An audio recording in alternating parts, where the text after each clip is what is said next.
మేషము వారికి ధనయోగం కలగాలంటే ఏ గ్రహారాధన, ఏ దేవతారాధన, ఎటువంటి మంత్రం చేయాలి, ఏ క్షేత్రానికి వెళ్ళాలి, మరియు ఇప్పుడుండేటువంటి గోచార రీత్యా మీరు ఏ గ్రహారాధన, ఏ దేవతారాధన చేస్తే మీకు ధనయోగం కలుగుతుంది అనేటువంటి విషయాలు చెప్తుంది. నేనైనప్పటికీ చెప్పిస్తుంది సాక్షాత్ లలిత అమ్మవారిగా భావిస్తూ ఆ లలితాంబిక అమ్మవారి యొక్క అనుగ్రహం మేషం వారికి చక్కగా కలగాలని మనస్ఫూర్తిగా కోరుకుంటూ, ఇక్కడ మొట్టమొదటిగా మీకు ధనాధిపతి ఎవరు అని చెప్పి తెలుసుకోగలగాలి. మేషం వారికి ధనాధిపతి శుక్రుడు అవుతాడు.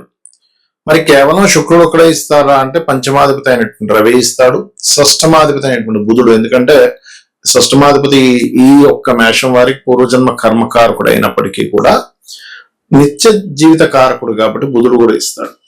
అదే విధంగా మీకు భాగ్యాధిపతి అయినటువంటి గురువు, దశమాధిపతి అంటే వృత్తిరీత్యా వచ్చేటువంటి కారకుడు, వీళ్ళందరూ కూడా ఇస్తారు. అయితే ఇక్కడ మీకు ఒక దశ నడుస్తుంది.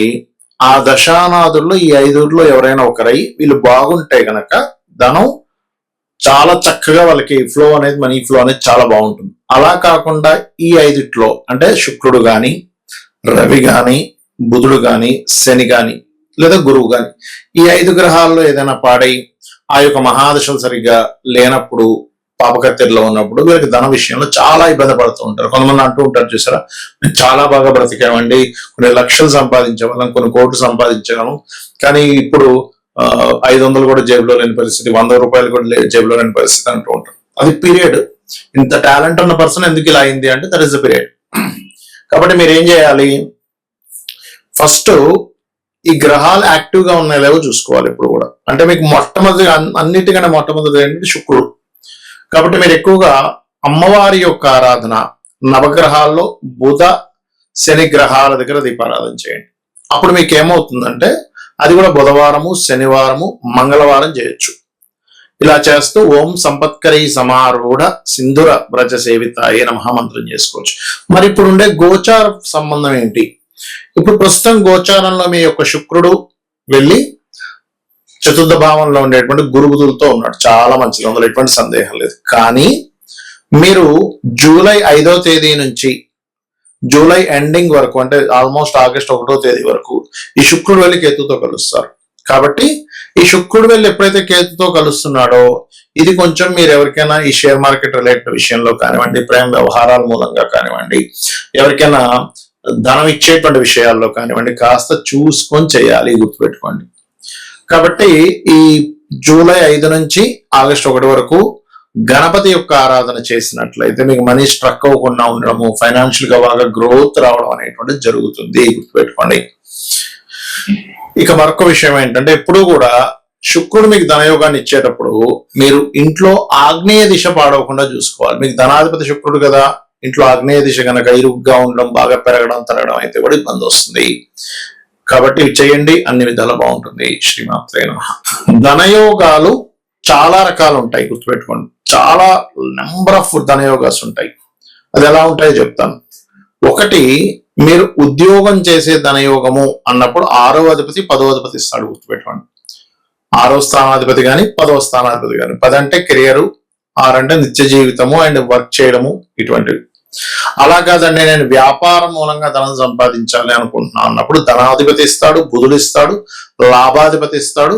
మీరు ఏ వ్యాపారం ద్వారా ధనం సంపాదించాలనుకుంటున్నారో ఆ భావాధిపతి కనుక ధనయోగానికి కనెక్ట్ అయితే ఆ యొక్క కారకుడు కూడా ధనయోగాన్ని ఇస్తాడు, గుర్తుపెట్టుకోండి.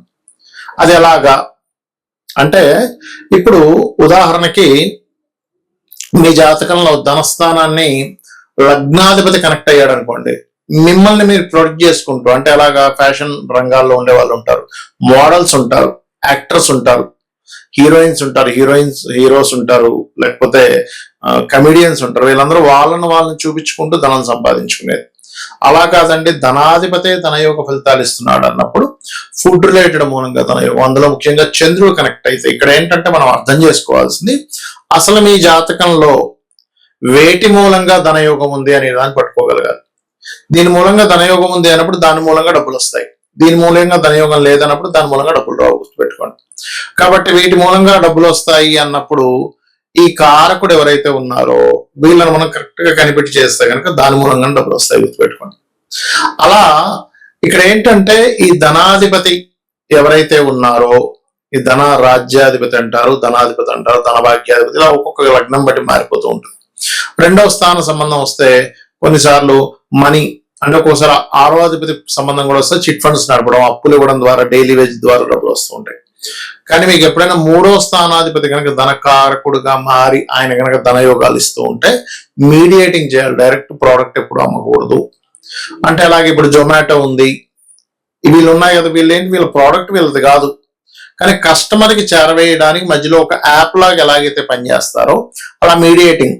అంటే ఇప్పుడు భూమి, ఎవరికో భూమి కావాలి, లేకపోతే గృహం కావాలి, వీళ్ళు మధ్యవర్తిత్వంగా చేస్తూ ఉంటారు. అయితే ఇక్కడ ఏంటి, మీరు ఏ ప్రోడక్ట్ చేయాలి అనేది మీకుండే గ్రహాన్ని బట్టి, మీకుండేటువంటి గ్రహ సంబంధాన్ని బట్టి ఉంటుంది, గుర్తుపెట్టుకోండి. అదేవిధంగా చతుర్థాధిపతి అంటే చతుర్థ స్థానం గనక మీకు ధనయోగ కారకం అయితే గృహం ద్వారా, భూముల ద్వారా వస్తూ ఉంటాయి. అయితే ఇందులో అది పాడైతే ఏమవుతుందంటే వాస్తు ద్వారా వస్తుంది.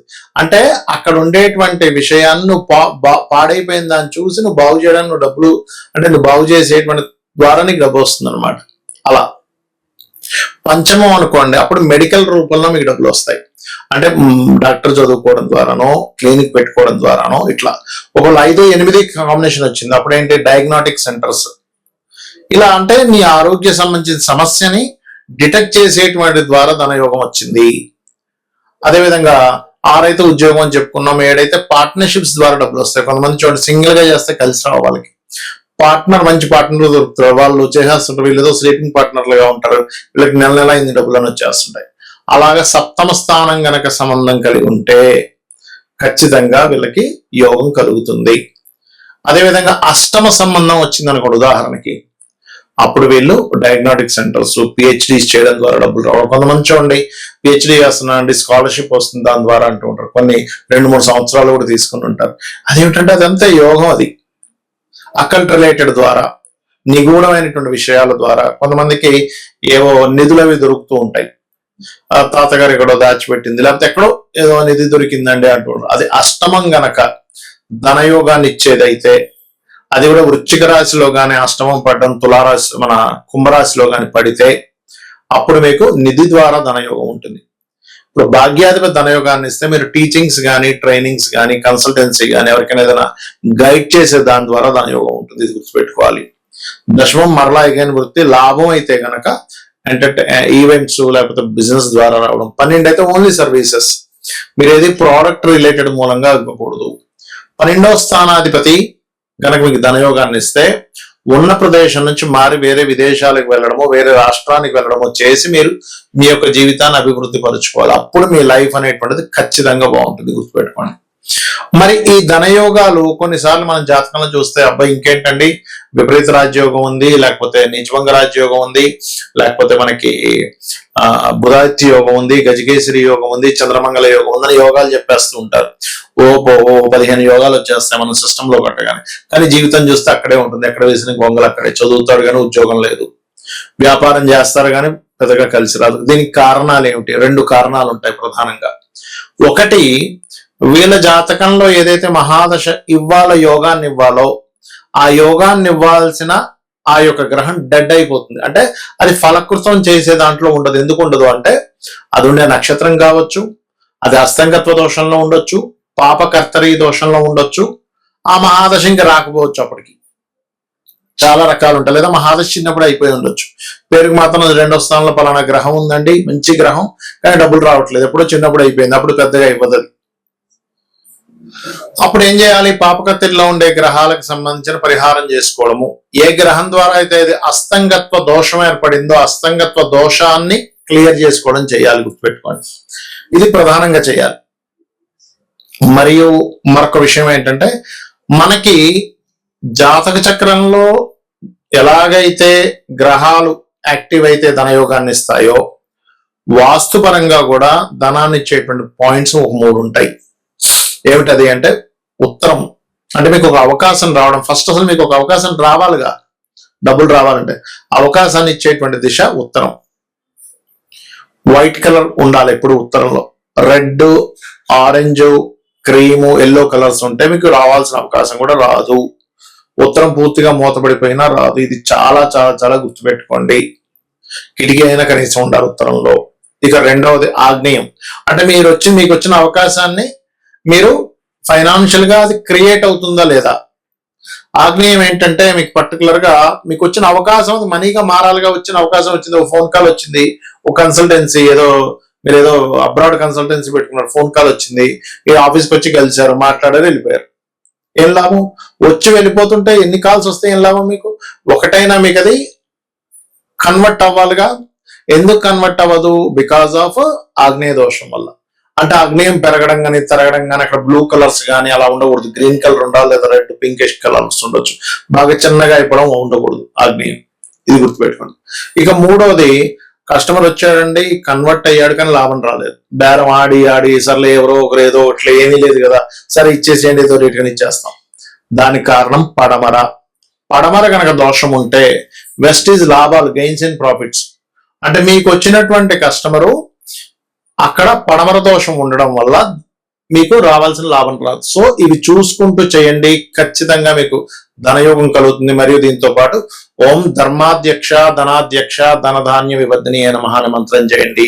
100% మీరు ధనవంతులు అవుతారు. శ్రీమాత్రే నమః.